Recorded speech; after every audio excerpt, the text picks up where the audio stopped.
Assalamualaikum warahmatullahi wabarakatuh. Saya di sini akan menjelaskan analisis pengendalian kualitas produk dengan menggunakan metode Six Sigma pada PT Sandang Nusantara unit Patal Secang. Sebelumnya perkenalkan, nama saya Ahmad Dawa Firmansyah, NIM 01. Dan saya Eriza Khairul Rahim, NIM 8. Pada PT Industri Sandang Nusantara unit Patal Secang merupakan perusahaan manufaktur yang bergerak dalam bidang pemintal benang tenun.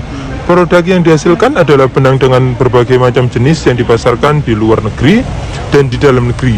Jenis-jenis benang tenun yang dihasilkan itu diantaranya adalah benang cotton, benang non-cotton, dan benang campuran. Pengendalian kualitas yang dilakukan pada PT Industri Sandang Nusantara unit Patal Secang belum baik, yang mana terbukti dengan ditemukannya produk cacat di atas batas toleransi. Nah, untuk tujuannya adalah ingin mendeskripsikan dan menganalisis pengimplementasian pengendalian kualitas produk sejenis benang rayon 30/1 pada PT Sandang Nusantara unit Patal Secang dengan menggunakan pendekatan Six Sigma. Nah, untuk metodenya sendiri ada dua metode, yang mana metode pertama diagram sebab akibat untuk mengidentifikasikan masalah dan menemukan sumber penyebab masalah kualitas. Digunakan alat analisis diagram sebab akibat atau diagram tulang ikan. Diagram ini membentuk cara-cara membentuk produk-produk yang lebih baik dan mencapai akibatnya atau hasilnya. Untuk metode yang kedua, metode P chart, diagram P adalah jenis diagram kontrol yang digunakan di industri atau bisnis untuk memonitor proporsi dari ketidaksesuaian dalam sebuah sampel, di mana proporsi tidak sesuaian ditentukan sebagai rasio unit yang memiliki ketidaksesuaian dibandingkan dengan jumlah sampel. Nah, berikut adalah analisis data yang kami dapatkan dari studi kasus kami, di mana pada data yang telah kami dapatkan ada beberapa periode, total produknya, kemudian ada produk cacat dari sebagai berikut. Dan ini untuk analisis produk akhir jenis rayon 30/1, yang mana didapatkan faktor-faktor yang mempengaruhi kecacatan. Yang pertama ada bagian mesin, bahan baku, karyawan, dan metode. Pada kecacatan mesin dipengaruhi dengan pengesetan, intensitas tinggi, umur mesin, servis atau perawatan. Untuk pada bahan baku dipengaruhi oleh peppercorn dan serat kapas.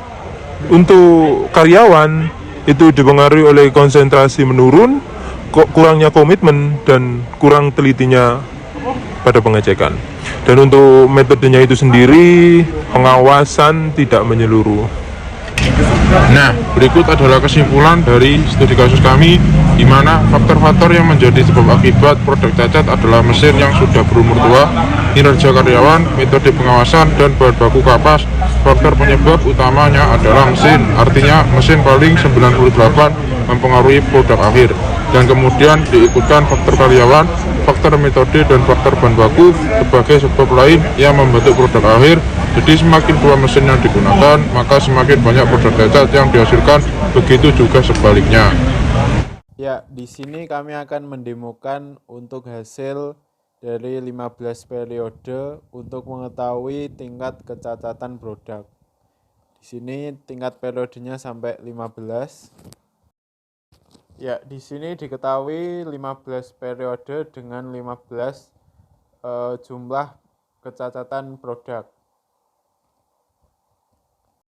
Ya, di sini kita ingin melihat diagram chartnya, kita klik start, terus kemudian control chart, terus kita klik atribut chart, dan kemudian kita klik P.